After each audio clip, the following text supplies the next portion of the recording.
I'm going to ask everybody to silence their phones. I'm calling the meeting to order. I'm noting the presence of a quorum. Please keep your microphones on mute unless you are speaking.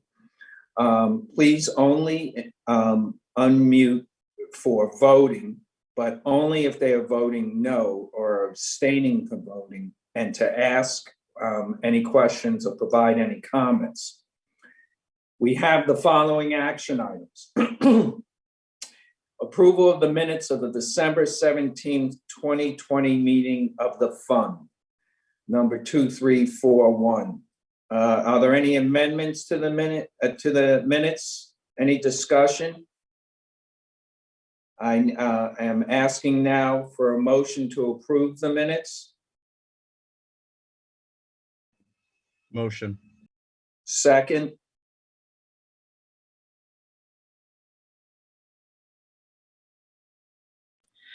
Second. Thank you. Okay, I'm going to call for a vote. Please only unmute to vote no or to abstain.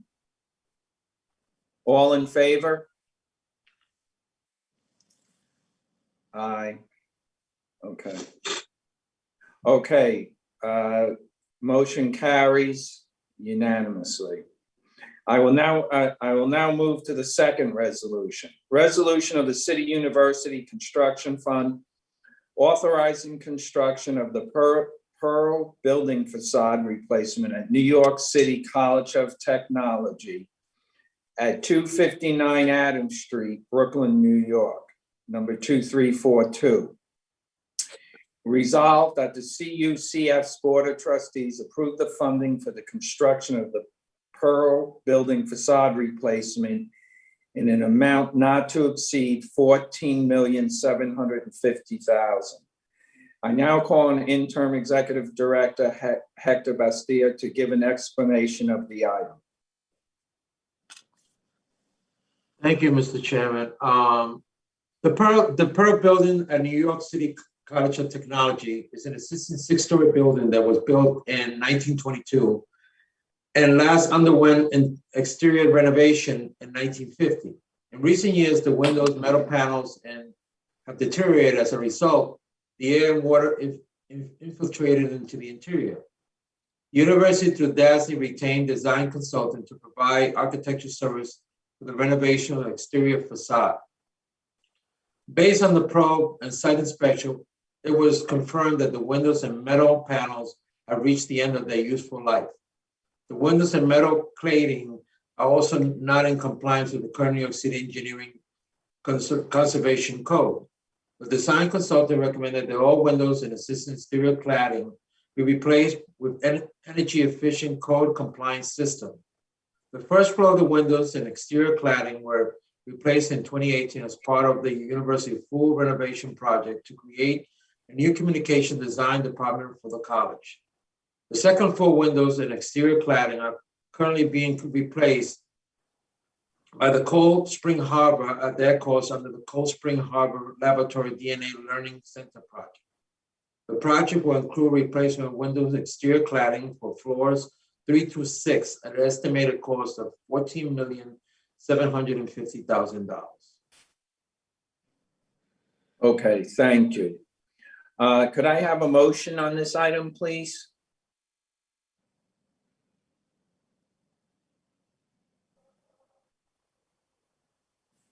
Please. All right, Motion. just so move. Okay. Thank you. Second. I'm sorry, the senator had a question. My apologies. No, I don't. I'm fine, thank you. I just said I move the item. Okay. I should- second the motion. You second. Okay. Does anyone have any discussion? Okay. I'm going to call for a vote. All in favor? Okay. Any opposed? Abstentions? Carries unanimously. I will now move to the third resolution. Resolution of the City University Construction Fund authorizing installation of ultraviolet germicidal irradiation lighting on large air handling units of selected Queens College buildings. Number 2343. Resolved that the CUCF's Board of Trustees approve the funding for the UVGI lighting project in an amount not to exceed $450,000. I now call on Interim Executive Director Hector Bastilla to give an explanation of the item. Thank you, Mr. Chairman. CUCF is planning to implement a pilot program to install ultraviolet germicidal irradiation UVGI lighting on the air holding units AHU and selected Queens College buildings. According to the CDC, and UVGI lighting is one of the most promising decontamination methods against COVID-19 virus. This will protect the health and safety of buildings occupancy by improving the indoor air quality of the space within these buildings. CUCF estimates the cost of installing the UVGI lights will cost $450,000. Okay, thank you for that explanation. I call for a motion on this item now. May I ask one question? Certainly. I assume that Queens College is on board with this improvement? Yeah, it was at their request. Great, Right, that, and- I represent Queens College, so I thank you. Yeah, I- and in consultation with us, we do all the analysis for them. Yep. Good, thank you. Yep. So is that a motion, Senator? Yes, you can, that is a motion. Thank you. Second, please. Second. Thank you. Is there any further discussion? Okay, I now call for a vote. Any opposed, abstentions? Okay, motion carries unanimously.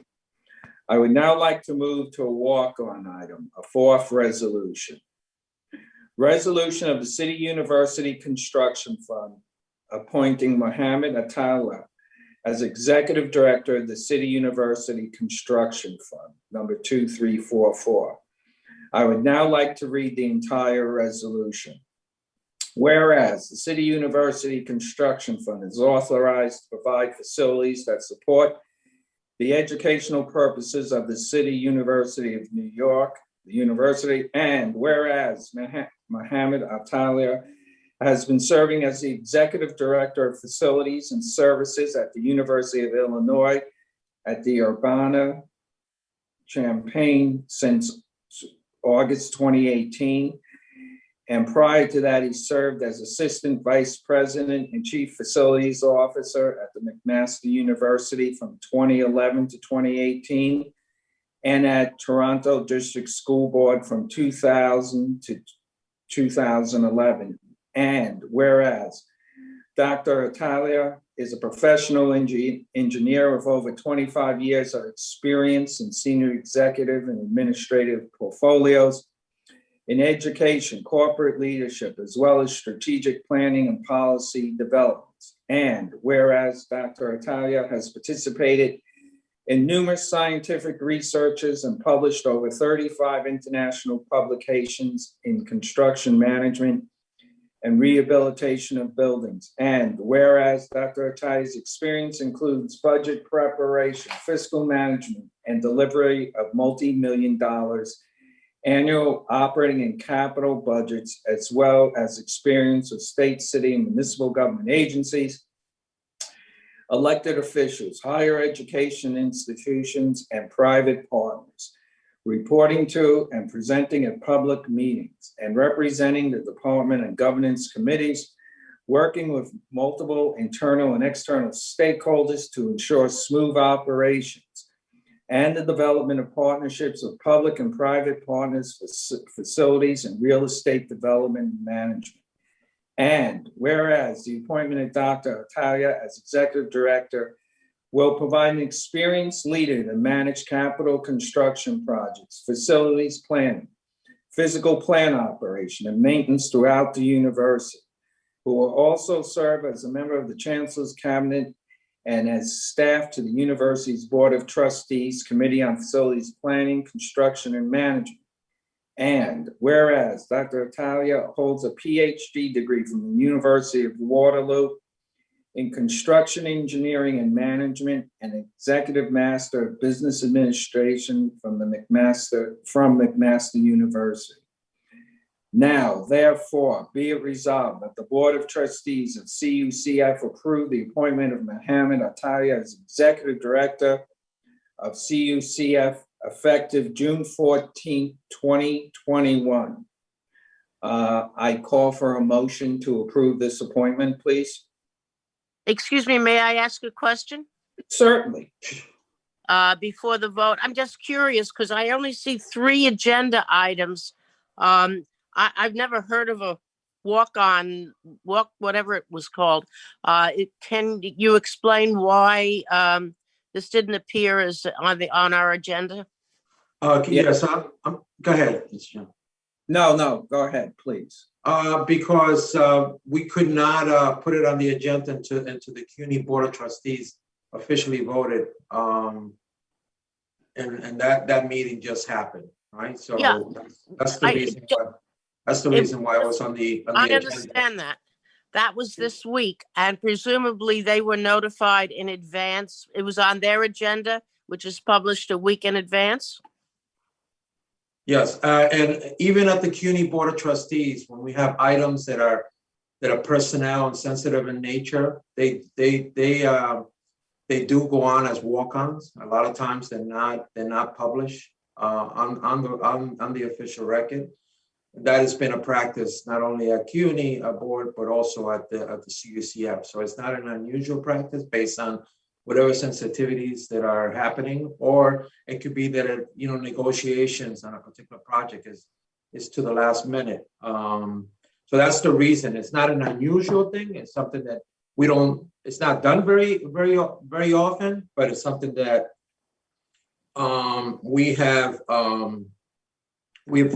we've done in the past. I must say, we are trying in government to improve transparency. I'm sure he's a splendid candidate. He has an impressive background. So this really has nothing to do with the new Vice Chancellor. However, it has everything to do with process. And I think transparency in government is a good thing. And I think that in the future, we ought to have an agenda that includes all of the items, not a last minute addition, because I believe the trustees met on the 24th. So there would have been time to send out an agenda with an addendum attached to it. I'm just making that as a personal observation. I'm not in any way being critical, but at the same time, I think transparency is very important. Well, I appreciate your comments, Senator, and as you know, And I will vote yes. I understand. Process, not the person. No, I understand that, and I appreciate your comments. I would say that this is a public hearing, so by the nature of it, there is transparency. But the reality is, I understand your point. What I would say to you is we will do our best going forward, but there might be occasions when we're negotiating.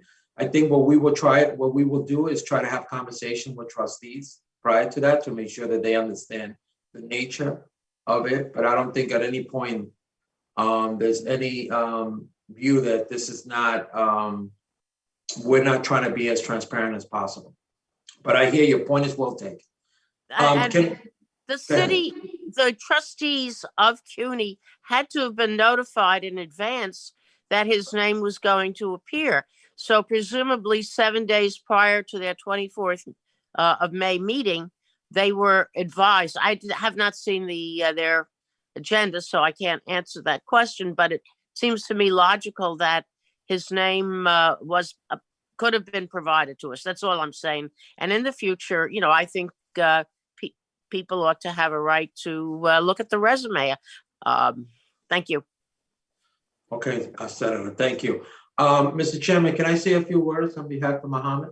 Yes, I first just want to thank the senator for her insights and that we will, make better efforts. I understand fully about, full disclosure and open government, and I couldn't agree with her more. But yes, go ahead. And I want to go on record saying that I agree with the senator. I'm just trying to give her, the senator, the explanation. Yeah. How we got here, but point well taken, and something we will make sure that we will be very mindful of going forward. Mr. Mohammed was and the chairman was part of the search committee.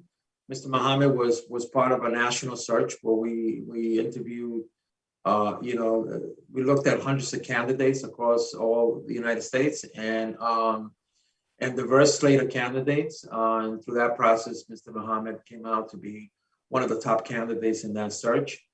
I think, first of all, I am very happy that we got Mr. Mohammed because I can start wearing these other hats that I'm wearing. Just on a personal note. But on a professional note, I think that he brings a wealth of experience, both in facility management and design and construction, as the chairman stated. But he's run really large organizations. Where he has led right now currently about 1,200 employees, managing 600 buildings and 24 million square feet and $800 million budget. So clearly he has the expertise and the credential. And because of that, I think at a time when, and I think having someone who has an engineering background could be invaluable as we're looking at the ever changing landscape connected to COVID-19 and ventilation system. So we're very excited to get Mr. Mohammed thought leadership to be part of our senior leadership team. So with that, Mr. Chairman, I'll turn it back over to you. Okay, thank you very much for that background. Okay, I'd like, do I hear a motion to approve this item, please?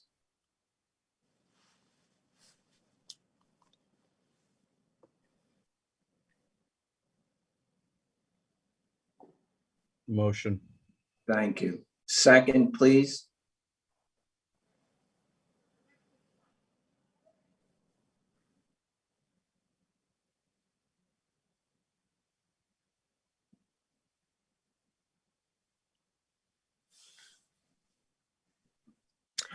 All right, obviously, you need a second, and I will second it with the caveat of my previous comments, but I do second them.